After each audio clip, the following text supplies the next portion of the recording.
Welcome back. Now, the South African economy shrank 0.3% in the third quarter. This in contrast to the positive news from various confidence indices and a reminder that actual growth remains fragile. Roy Havemann, a senior economist at the Impumelelo Economic Growth Lab, joins us to unpack that growth picture. Roy, let's actually start off with the likely scenario for growth next year. Are we finally going to start seeing the GNU effect? Yes, well, we see growth being just over 2% next year. In part, there's some base effects. So we had a very bad year this year, as you just mentioned. And so that will support growth for next year. And there'll be a little bit of GNU effect. Some of the reforms are coming through, but generally growth just over 2% next year is where we see it. Other economists have it at below 2%. So the IMF came out recently about 1.7%. Yeah, all right. Well, I mean, you talk about various reasons. You talk about the base effect, the GNU effect, and also the structural reforms. But could it be a case of that majority of it is base effects and not necessarily actual growth? Yes, so there is that component to it. I mean, the other thing that's happening is that interest rates are coming down a little bit, so that will support the consumer, although we haven't seen private sector credit extension rise yet, so people aren't taking on more loans. And the consumer still seems under a lot of pressure.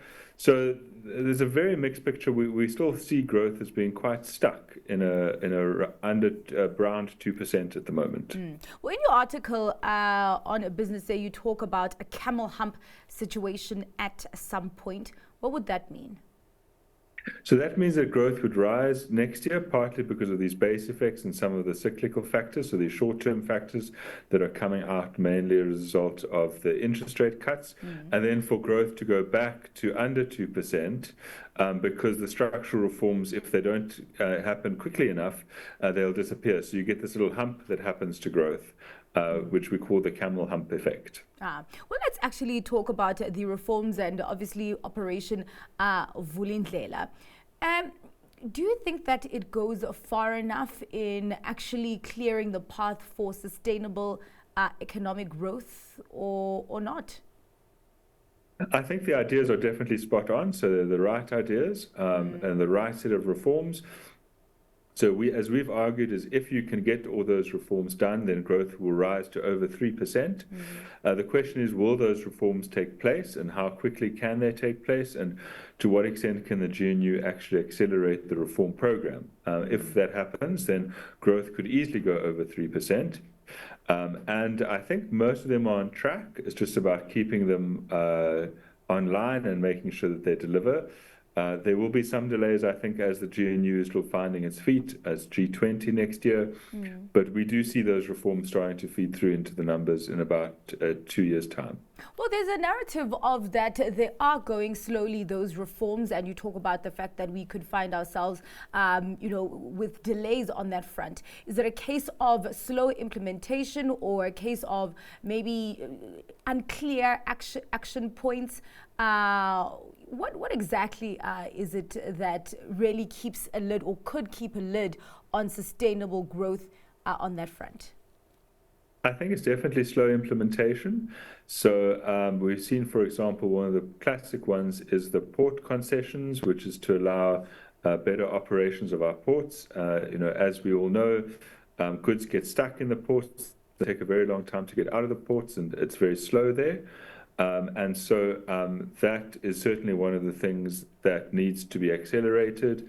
There was a court case earlier this year where Transnet was taken to court over the process that they took to appoint a ports operator, and that has delayed many things. So that's just one example of areas where I think we could accelerate progress to make things happen faster. Well, let's talk about investment. Are we seeing a sustainable, constant flow there? And is there enough room that has been made for private sector participation? Not as yet. So this year has been a very bad year for investment. In actual fact, that's one of the reasons why we think next year will be a bit better, is because we actually saw a contraction in investment growth this year. On that said, all the confidence indicators, as you said in the introduction, are up. Business confidence is up. Construction level confidence is up. And the retail survey also showed an increase in consumer confidence. So we expect that investment will come back. We have seen a lot of the reforms have led to more investment. So the classic one, as we all know, is renewable energy, where there's been a huge amount of investment in renewable energy, and that has certainly supported a rebound in investment from that perspective. But we also need to see investment in the ports and the rails and so forth.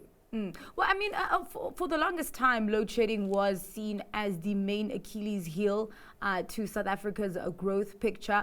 But I mean, looking at the fact that we haven't really had load shedding this year, and still the floodgates of growth haven't opened up, has that maybe opened us up to the fact that there are so many more risks and maybe some that could prove sticky in the future?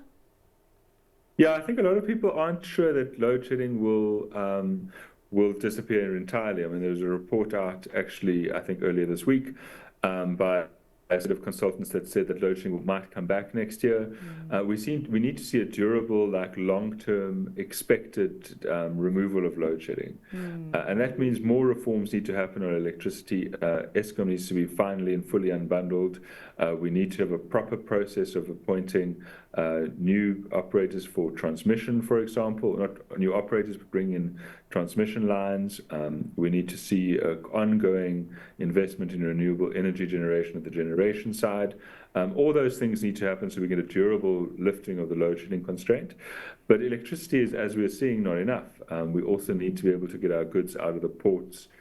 We need to be able to get the goods on the railway lines and so forth. So we really do need to see all the other reforms also happening.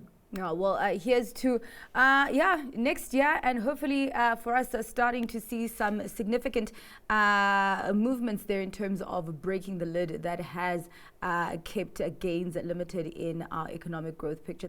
Well, that was Roy Havemann, senior economist at the Impumelelo Economic Growth Lab.